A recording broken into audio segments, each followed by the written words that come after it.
Hello everyone, मैं रवि सिंह आपका बहुत बहुत स्वागत करता हूं मेरे यूट्यूब चैनल पर, जहां मैं आप सभी को आज बताऊंगा क्लास 10th के मैथ का प्रश्नावली 2.1 का क्या है टॉपिक आज। बहुपद मतलब पॉलिनोमियल।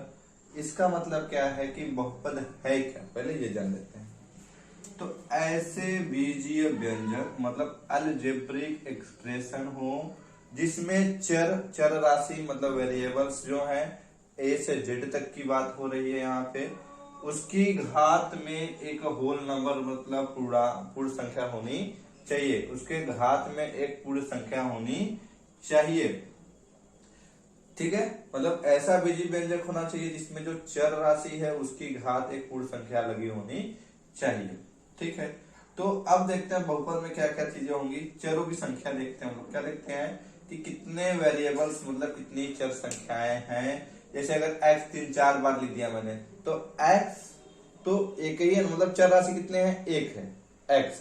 वो 5 बार आप लिख दीजिए, उससे कुछ भी इफेक्ट नहीं पड़ने वाला है। अब x y z तीन लोग को आप 10 बार लिख दीजिए, लेकिन चर राशि उसमें कितनी है, बस तीन ही वालों से कितने भी बार लिखिए।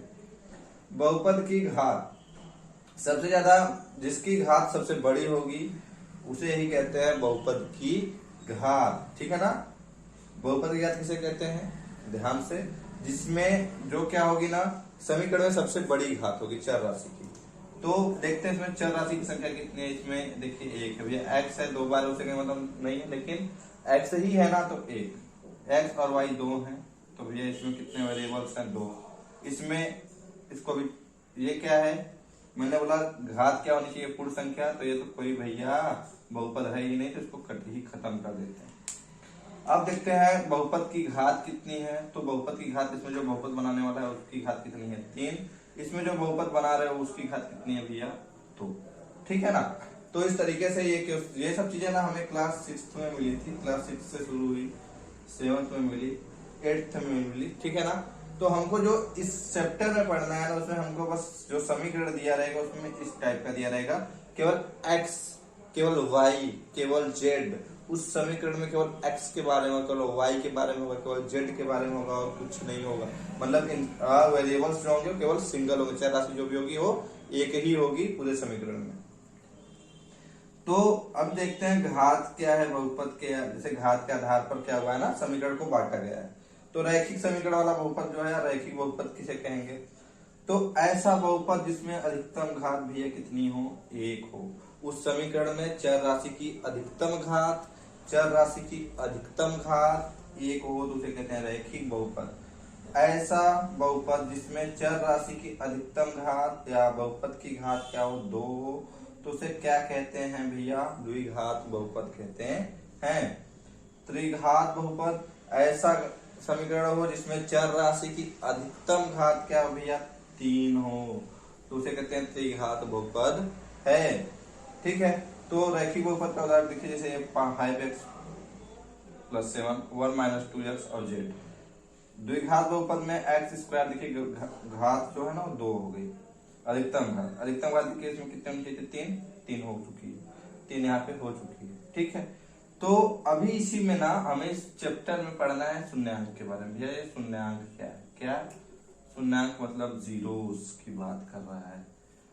तो मैं लिखता हूं ना, देखिएगा ध्यान से। ऐसा मान, क्या, चर राशि का ऐसा मान जो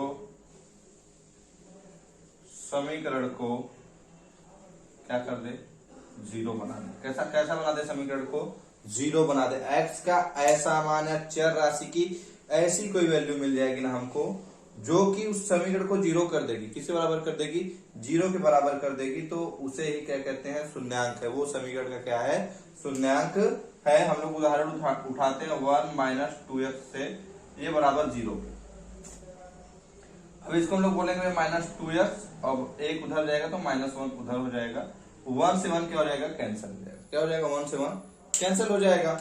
अब उसमें क्या होगा कि x इधर है और 1/2 हो जाएगा। क्या होगा, x = 1/2।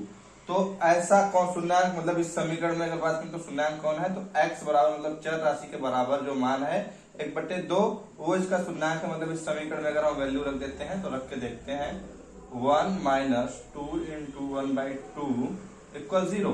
2 से 2 को कैंसिल कर देंगे, ठीक है। 2 को 2 से कैंसिल कर दिया मैंने। कैंसिल करने के बाद बचा क्या, 1 माइनस 1 इक्वल 0। 0 इक्वल कितना हो गया, 0। तो ऐसा मान मिला एक्स का जिसने समीकरण को क्या कर दिया, समीकरण को शून्य कर दिया, इक्वेशन को 0 बना दिया। तो ऐसे ही हमको क्या करना है, शून्यंक ज्ञात करने हैं समीकरण से, ठीक है। आप सब इसका स्क्रीनशॉट लीजिए, इसके बाद में 2.1 का सारा क्वेश्चन आपको सॉल्व करा देता हूँ। आप सभी ने स्क्रीनशॉट ले लिया होगा, तो आइए देखते हैं कि प्रश्नावली 2.1 में पढ़ना क्या था। हमको निकालना क्या है कि शून्यंकों की संख्या ज्ञात कीजिए। क्या, शून्यंकों की संख्या मतलब जीरोस, क्या कहते हैं, जीरोस कहते हैं ना, की संख्या ज्ञात कीजिए।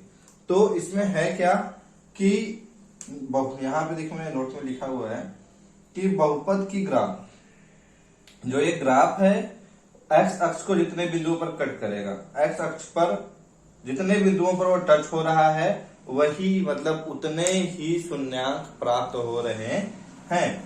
तो जैसे पहला वाला है, इसमें एक्स अक्ष है, ये ग्राफ वाली रेखा है, ये इसको कहीं टच कर रही है, नहीं कर रही, तो इसका मतलब इसमें कितने शून्यंक है, शून्य, मतलब कोई भी शून्यंक नहीं है।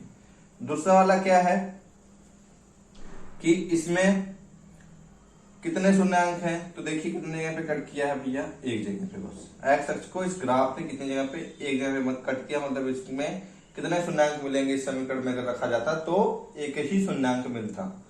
अब इसमें देखते हैं 1 2 3, ये जो ग्राफ है ना उसने एक्स अक्ष को कितने बिंदुओं पर काटा है, 3। तो इसका मतलब क्या पता चल जाता है कि शून्यंक कितने मिलेंगे, 3 ऐसे शून्यंक मिल रहे होंगे जो समीकरण को क्या बना रहे होंगे, 0 बना रहे होंगे। उसके बाद चौथा नंबर है, देखिए एक्स अक्ष पर इस ग्राफ ने कितनी जगह पे कट किया, 2 जगह पे। तो एक्स अक्ष पे 2 जगह कट किया, इसका मतलब शून्यंक की जो संख्या होगी वो कितनी होगी समीकरण में, 2 ऐसे शून्यंक होंगे जो समीकरण को क्या कर देते हैं, शून्य कर देते हैं। उसके बाद क्या है कि 5 नंबर में 1 2 3 4, देखिए 1 2 3 4 जगहों पे एक्स अक्ष को इस ग्राफ में कट कर दिया भैया। कट किया तो मतलब शून्यंक कितने हो गए, टोटल 4। कितने शून्यंक हो गए, 4। अब उसके बाद अगला वाला जो 6 नंबर है उसमें देखते हैं शून्यंकों की संख्या भैया, 1 2 और 3। एक्स अक्ष पर इस ग्राफ ने कितनी बार कट किया, दिख रहा है कितनी जगह, 3 जगह।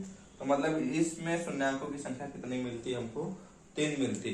तो इस तरीके से ना 2.1 क्या हो गया, कंप्लीट हो गया। इसमें कुछ भी नहीं करना था, बिल्कुल आसान था, ठीक है ना। तो अगर वीडियो अच्छा लगा तो लाइक करिएगा, चैनल को शेयर करिएगा, चैनल को जरूर सब्सक्राइब करिएगा। सब्सक्राइब करने के बाद बेल आइकन पर क्लिक कर लीजिएगा, जिससे नए वीडियो आते ही आपको नोटिफिकेशन मिल जाए। आप सभी का बहुत बहुत धन्यवाद।